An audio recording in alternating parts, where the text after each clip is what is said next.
Hello, this is video number 6, I believe, and I am on the campus of Sahmyook University, and behind me is the museum. It's the Archaeological Museum, as well as the local archaeology museum, cultural museum, a huge center. And they do not teach archaeology at this campus, but they have this available. Now, I do not teach at this campus, my wife is, but what I want to do today with you, video number 6, is still Egyptian material. The Egyptian material for Taharqa, and we are talking here in this video about Sennacherib, Hezekiah, Taharqa, and Isaiah.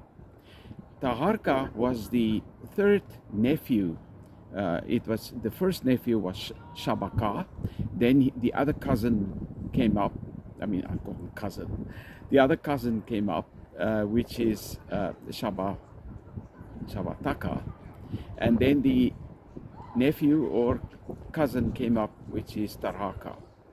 So all in all, they had in the Kushite habit, or the African style of succession, was that brothers of the same family,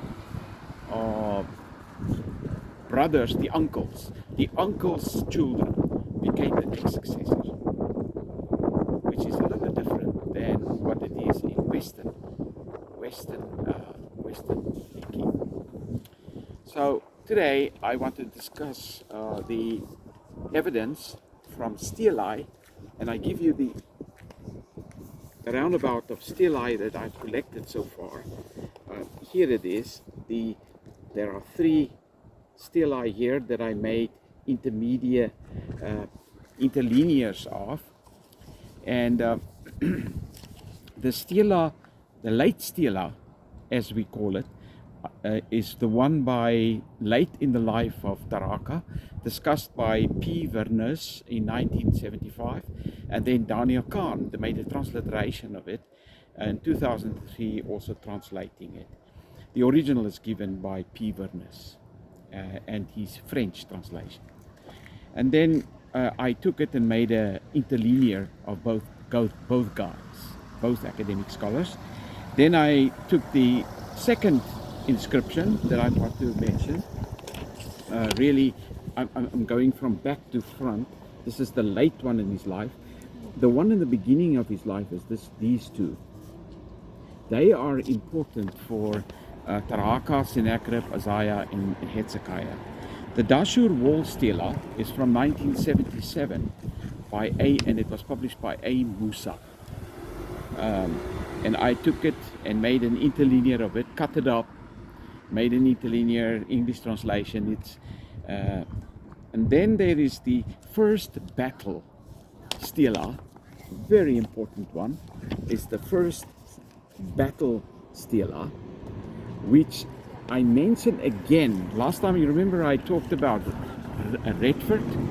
Well, I got more information.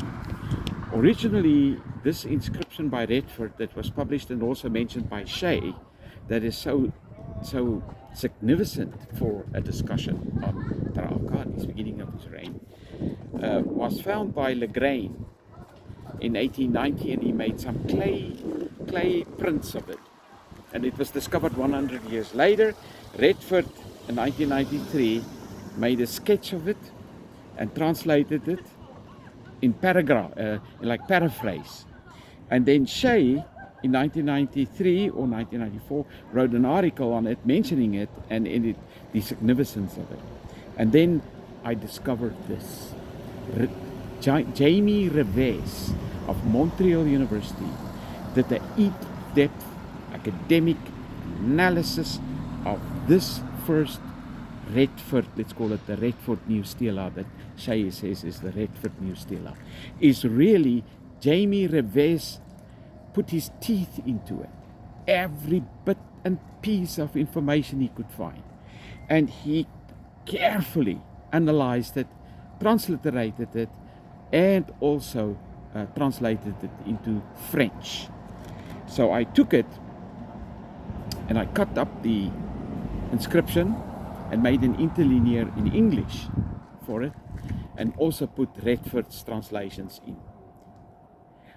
What I found finally is that in the First Battle Stela, the doctrines that Redford had about this, the foundational doctrines that you could find there, he mentioned the horses and the chariots, right?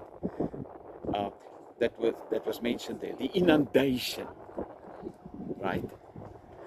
Those two things that are mentioned, line 5 talks, Redford said, about the horses and chariots, and Revez found in line 5 also the horses and the chariots, and you can see in his hieroglyphics that he found on the negatives, more negatives, clear negatives of the inscription, he could find the chariot and the horse, and he drew it in on his sketches in 2003. Jamie Revez. Any scholar who is going from now on discuss this stela, we call it the First Battle Stela of Taharqa, is supposed to use these 3 or 4 scholars, but Revez is the academic scholar, 2003, for this inscription. One thing I need to point out, 2 Kings 18, verse 24.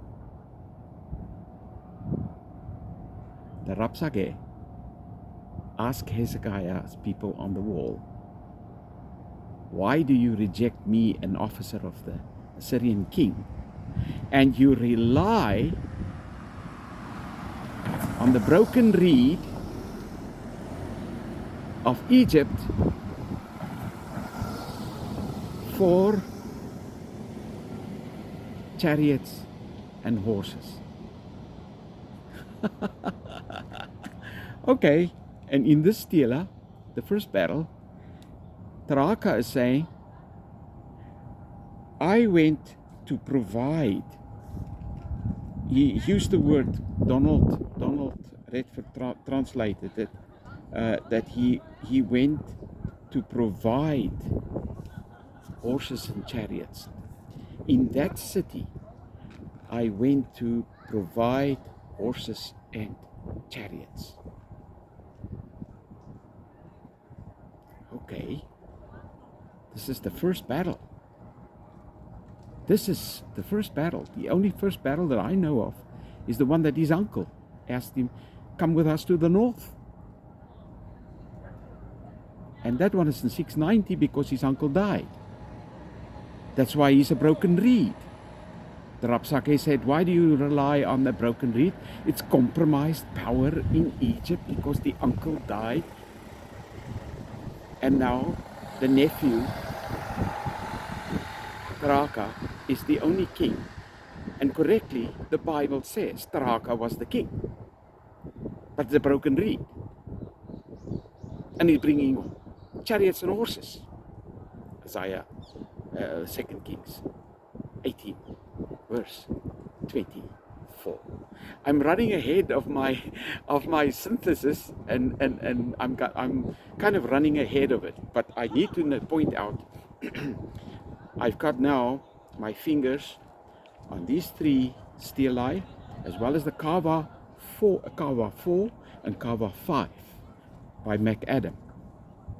You put these 4 together, these 4 pieces of evidence, and you can write very well on Taharqa and Sennacherib and Isaiah and Hezekiah.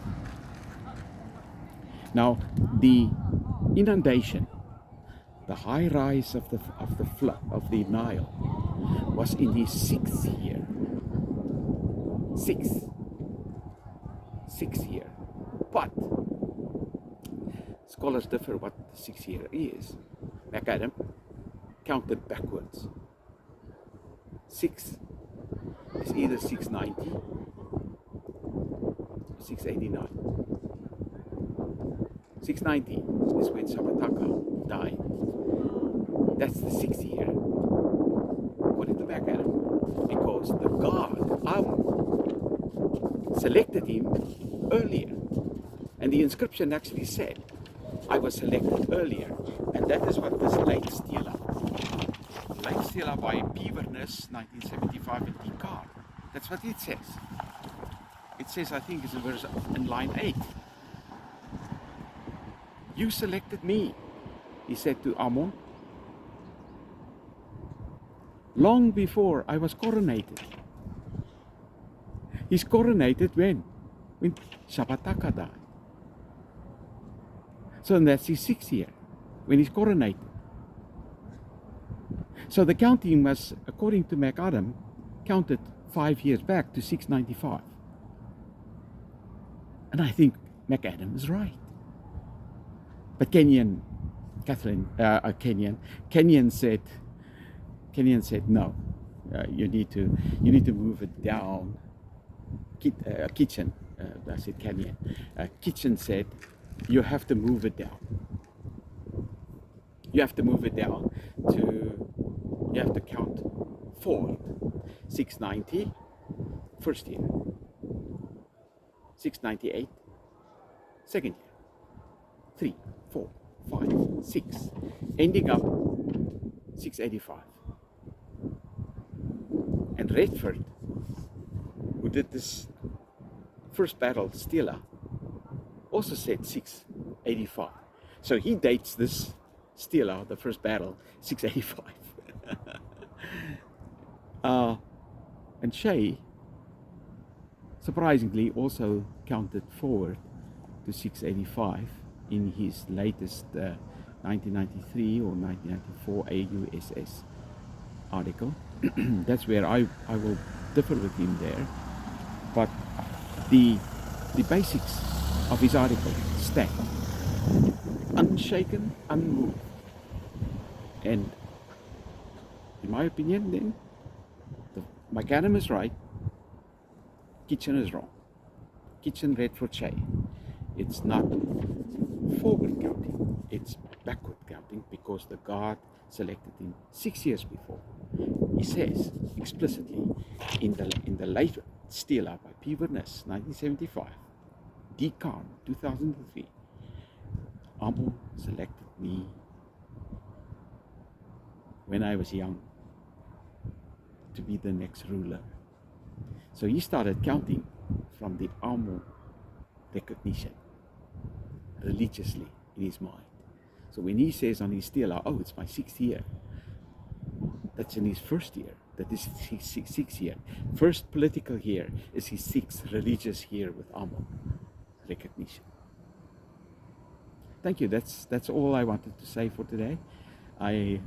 You need to make interlinears. It took me weeks to make these interlinears, but now I got my hands on every particular hieroglyphic and transliteration and translations by this scholar and that scholar. I got my hands on it. So now I feel I'm in control of these inscriptions. Now I can talk. Thank you. Our Akkadian evidence is the next venue for the next video. Take care.